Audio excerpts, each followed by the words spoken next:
Bon, nous sommes heureux de nous retrouver encore pour une nouvelle vidéo de Pasteur à Pasteur. Hein, Julia? Bonjour tout le monde, oui, on est ravis d'être là. On est à l'île de la Réunion aujourd'hui. Oui, ça fait 3 semaines qu'on est là et puis on a le plaisir de partager de belles réunions avec différents amis pasteurs parce qu'on est amis maintenant. Hein. Super. C'est important de développer de l'amitié entre les serviteurs de Dieu. Hein. Pas que sur Facebook, hein. Oui, Une vraie amitié. Là, Hein. c'est beau, là, d'être ensemble. C'est en réalité, c'est ça. Ouais. Et on insiste beaucoup là-dessus en ce qui concerne les rapports entre les serviteurs de Dieu pour travailler ensemble. Hein. Et donc, eh bien, on va vous donner un peu la parole pour que vous puissiez nous dire ce que vous vivez. Et peut-être déjà d'où tu viens, Henri, parce que l'autre jour, lors de la réunion de couple que vous avez organisée dans votre église, eh bien, tu as donné ton témoignage. Alors, j'en connaissais une partie, mais là, je suis rentré encore plus dans ta vie et on a pu vraiment prendre toute la mesure de ce que Dieu y fait, alléluia, dans une vie pour la restaurer, pour guérir un cœur, et après, bien, pour nous appeler, nous amener à le servir. Oui. Eh ben, en fait, pour moi, je ne suis pas né dans une église, comme mon épouse. Je n'ai pas été présenté au Seigneur, mais je suis né, j'avais ma religion, et puis ça s'est resté comme ça, mais jamais, en aucun cas, notre religion nous a changé. C'est arrivé vraiment un cas où c'était vraiment bas, puisque mon papa était alcoolique. Ma maman, elle était condamnée par la médecine, elle faisait des crises d'épilepsie, elle est rentrée sur l'hôpital psychiatrique. Et en fait, au fur et à mesure, le temps passe, où que le cas s'aggravait de plus en plus, où que mon père il buvait, il tapait ma maman. Et puis ça s'est resté comme ça, et puis on vivait notre vie dans la misère. C'était pas facile pour nous du tout, 5 enfants à la maison. Et ce qui s'est passé, c'est qu'un jour, malgré qu'on avait notre religion, on était vraiment pratiquants de notre religion. Et ce qui s'est passé, c'est qu'un soir, un lundi soir, mon papa il est venu, il avait bu, il avait disputé sur ma maman, et il est parti de la maison. Et le jour qu'il est parti de la maison, c'est le jour où ma maman elle disait, mais Jésus, si tu existes vraiment, ben, fais quelque chose pour nous. Soit je meurs, tu prendras soin de mes 5 enfants, ou sinon, ce qui allait se passer, ben, soit il me quitte et que je puisse vivre heureuse avec mes 5 enfants. Et c'est ce jour-là, en fait, que moi, dans mon cœur d'enfant, je priais, j'ai dit, Jésus, si vraiment tu existes, ne permets pas que maman meure. Qu'est-ce que je deviendrai? Qu'est-ce qu'on va faire? Et c'est le lendemain, mon papa il n'est pas rentré la nuit. Ce qui s'est passé, c'est que le lendemain, il est revenu à la maison. Quand il est revenu à la maison, il a pris quelques vêtements, il est parti. Il est parti. Et quand il est parti, ce jour-là, on habitait vraiment en campagne, on n'avait pas de voiture. Maman elle avait dit, ben, puisque si Dieu existe, il m'a entendu. Et s'il m'a entendu, ben aujourd'hui on va écouter l'évangile. Ça c'était à la Réunion? À la Réunion. À la Réunion. Et ce jour-là, en fait, ce qui s'est passé, parce qu'on avait de la famille qui était convertie, qui appartenait à Jésus. Ah oui. Oui. Et qui priait pour nous. Mais ils nous avaient invités plusieurs fois, mais jamais on a été, puisqu'on avait notre religion. Parce que le but, c'est pas quitter une religion pour partir dans une autre religion. Le but, c'était vraiment, ce qu'ils voulaient, c'est nous faire connaître Jésus. C'est pas pareil que de la religion. Exactement ça, c'est pas pareil du tout. Et avoir une relation. Et là, ce jour-là, quand mon papa il est parti, maman nous a réunis de 5 enfants, nous a dit, puisque Jésus nous a entendus, eh bien aujourd'hui on va écouter l'évangile. Et c'est le jour, le soir, c'était un mardi soir, oui, c'était le lundi soir qu'il avait disputé, il est parti, le lendemain matin, mardi, il a pris ses affaires, et c'est le soir qu'il y avait réunion. On avait pris le bus, on est descendu, on est allé écouter l'évangile dans une église évangélique. Quand on est arrivé, je me suis mis au fond de la salle et puis j'entendais. Et ce jour-là, en fait, il y avait un message d'amour. Et c'est ça qui est extraordinaire, c'est le message d'amour. Parce qu'en fait, on peut prêcher, mais quelle sorte de prédication? Est-ce que quand on regarde l'amour, on voit Dieu a de l'amour? Et puisque la Bible dit quand Dieu a tant aimé, il a donné. Il a tant aimé le monde. C'est ça, qu'il a donné son Fils unique. Et là, j'entendais parler un message d'amour. J'avais jamais entendu de choses pareilles, une prédication pareille. Et là, j'étais au fond de la salle et puis j'écoutais, mais j'ai dans mon cœur d'enfant. Et au fur et à mesure, le temps passe, où que l'évangile a été annoncé, où que ils priaient, ils avaient prié, ils avaient demandé qui voulait donner leur cœur à Jésus. Donc plein de monde qui sont levés, maman faisait partie, mais moi j'étais là dans mon coin, je regardais, spectateur. Et le temps passe, Quel âge j'avais 16 ans. D'accord, oui. 16 ans. Jeune homme. Ta maman a ouvert la voie. Voilà, et c'est exactement ça. Et c'est important parce qu'on se rend compte que Dieu, il écoute les voix de personnes simples qui simplement disent Jésus, j'ai pas tout compris hein, de l'évangile, mais ça. si tu es vivant, révèle-toi moi, fais quelque chose. C'est ça.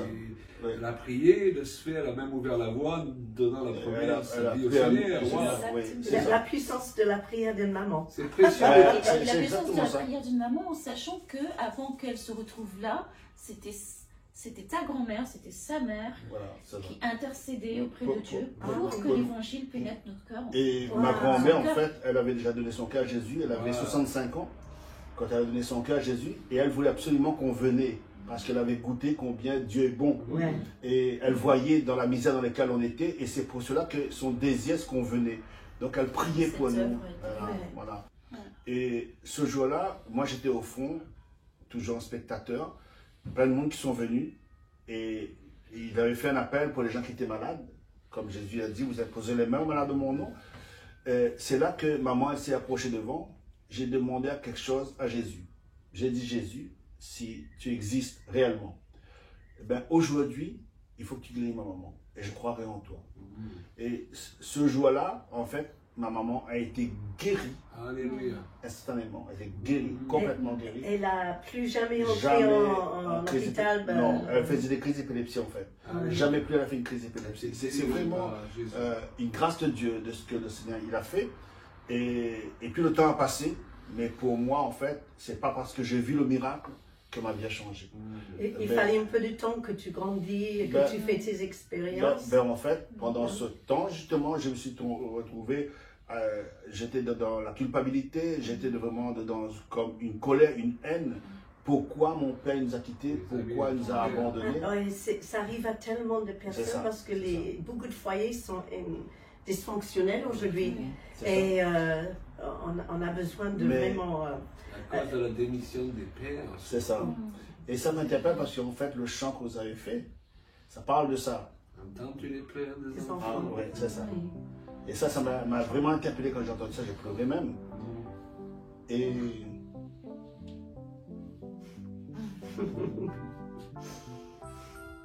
C'est toujours un sujet sensible, les enfants. Mais même tant qu'adulte, parce que quand on vit par grâce, on est toujours conscient d'où on vient et que si on est vivant aujourd'hui, c'est parce que Dieu est venu nous chercher.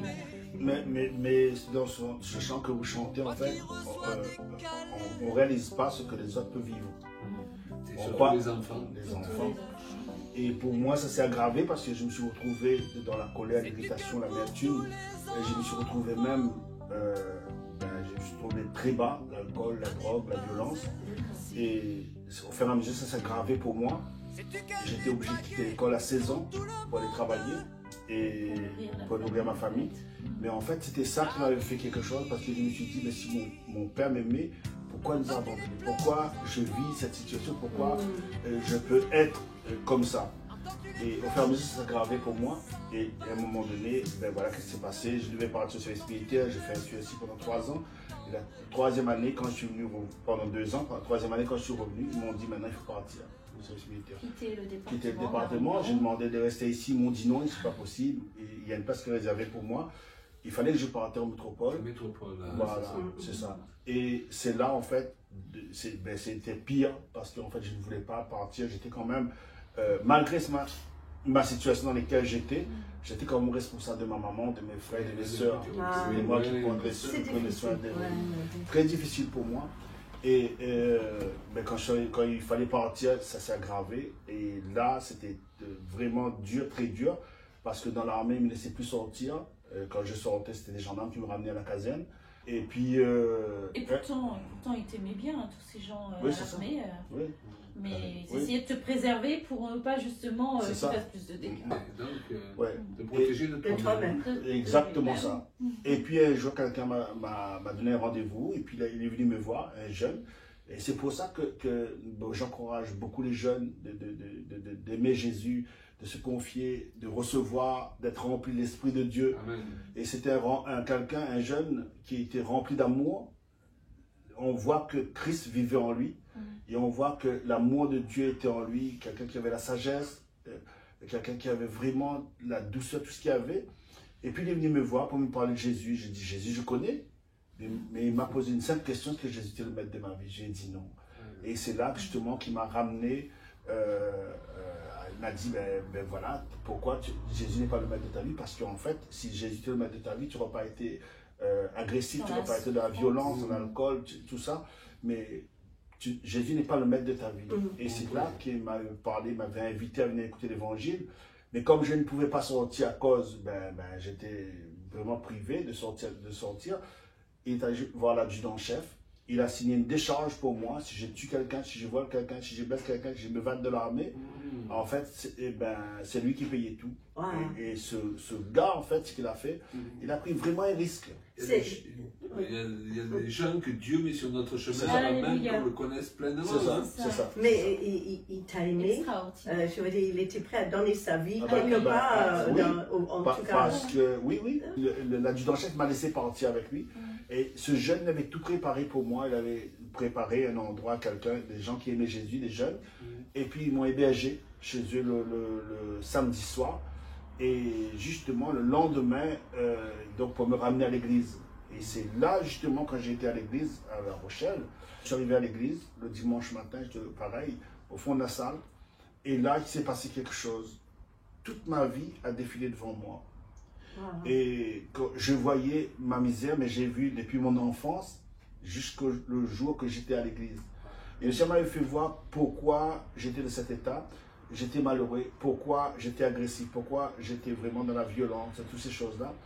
Mais il m'a montré son amour. Il m'a montré que ce qui me retenait, c'était vraiment ce rejet. Et j'ai demandé quelque chose à Jésus. J'ai dit, Jésus, si c'est toi, je te demande pardon. Mais aide-moi à m'en sortir de cette situation. Je ne veux plus rester dans cette situation. Change mon cœur. Et ce qui s'est passé, c'est que à partir de ce moment-là, le Seigneur a commencé à travailler en moi. Le lendemain, je devais signer pour aller en guerre. Et en fait, j'ai pu signer. Et ils ont vu un changement dans mon comportement. Et tout le week-end, ils me laissaient sortir. Et donc, tous les week-ends, j'étais à l'église où Dieu m'a montré vraiment son amour. Il m'a guéri, il m'a pardonné, il m'a purifié.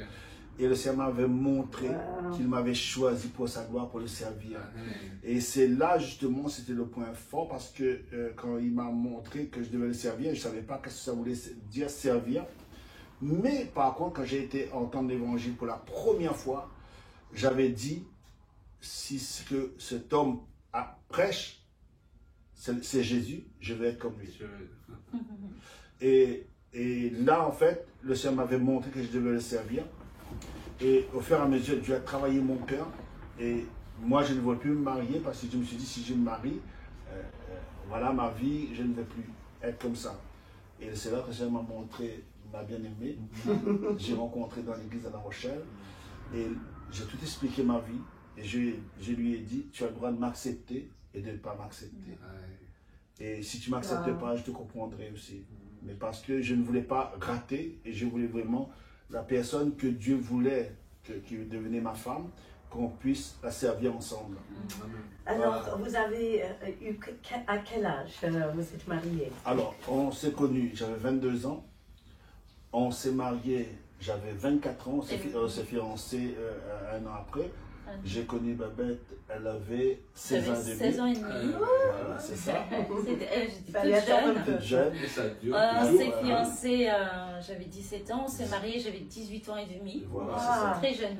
Et combien d'années de mariage? On a 35 ans cette année. Dieu. Par la grâce de Dieu. Et des enfants? On a 3 filles. Et un gendre maintenant. 3 magnifiques princesses, des perles. Et elles sont adultes aujourd'hui. Donc, voilà. Et vous êtes revenu à l'île de la Réunion? Alors, ce qui s'est passé, voilà la chose. Ce qui s'est passé pour nous, moi j'avais dans mon cœur tellement de la colère, de la haine contre mon père. je me suis dit, le jour où je retourne à La Réunion, je vais les tuer. Oui, c'est ce que tu as partagé l'autre fois. Voilà. Mais quand j'ai rencontré le Christ, Jésus, il m'a changé complètement. Il a enlevé toute cette haine, cette colère, cette amertume, tout ce qui était mauvais en moi. Mais il m'a mis de l'amour en moi. Mais quand on s'est mariés, j'ai expliqué tout ça à Babette. Et j'ai dit, mais j'aimerais bien retourner à La Réunion. C'était logique pour nous de partir voir ses parents. En fait. Voilà. Et là, donc, ce qui s'est passé, donc on a eu notre première fille Aurélie. À La Rochelle. À La Rochelle. Et je lui ai dit maintenant à Babette, on retourne à La Réunion, je vais voir mon papa maintenant. Et c'est là que je suis venu voir mon papa. Et comment ça s'est passé alors? Et là, ce qui s'est passé, eh ben, c'était pas facile parce que mon papa, il est devenu SDF. C'était vraiment l'alcool, la cigarette, mais il était dans la rue. Et c'est là, quand j'ai été le voir, je l'ai pris dans mes bras, j'ai vu mon papa, j'ai serré dans mes bras comme ça. Et j'ai dit, papa, je t'aime. Il m'a regardé, il a pleuré devant moi. Mais il m'a dit, moi aussi je t'aime. Mais moi je lui ai dit, mais moi je connais quelqu'un qui t'aime plus que moi.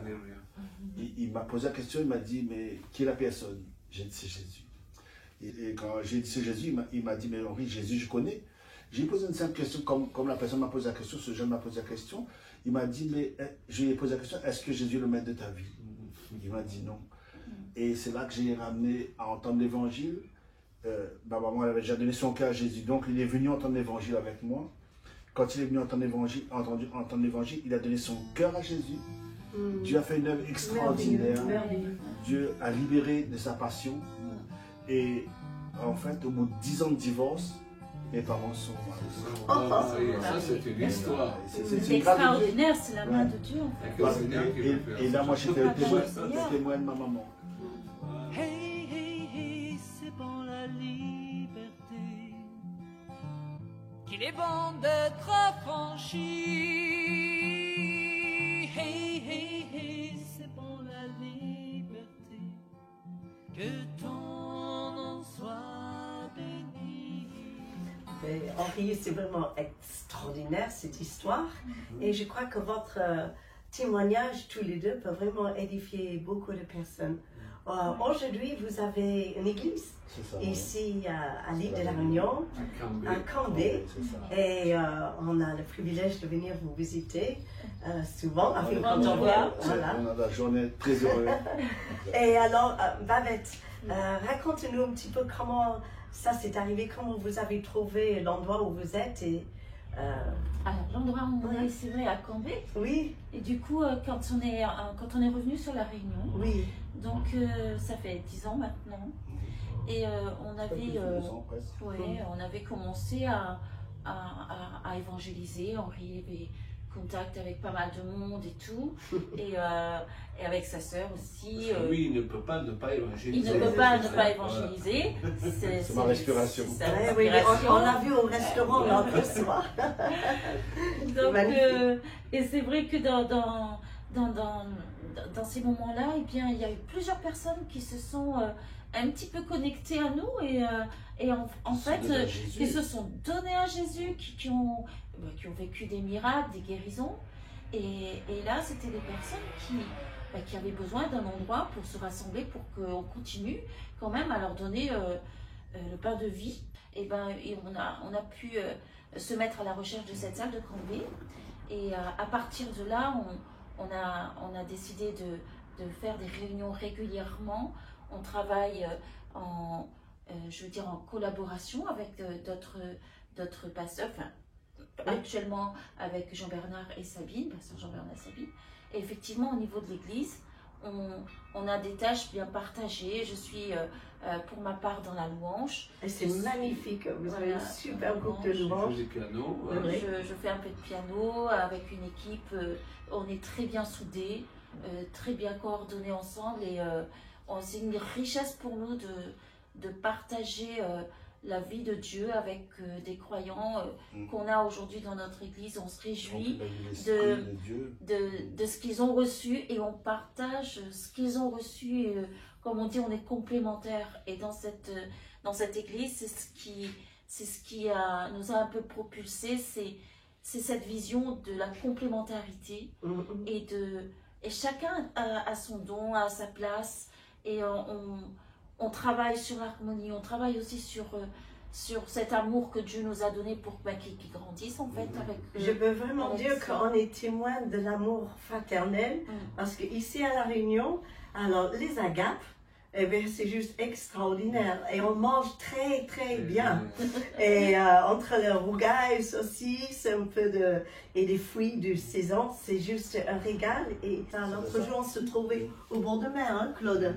Et tout le monde a amené leur marmite et on a partagé, c'est magnifique. Et on voit que vous aimez les âmes. Et c'est ça en fait.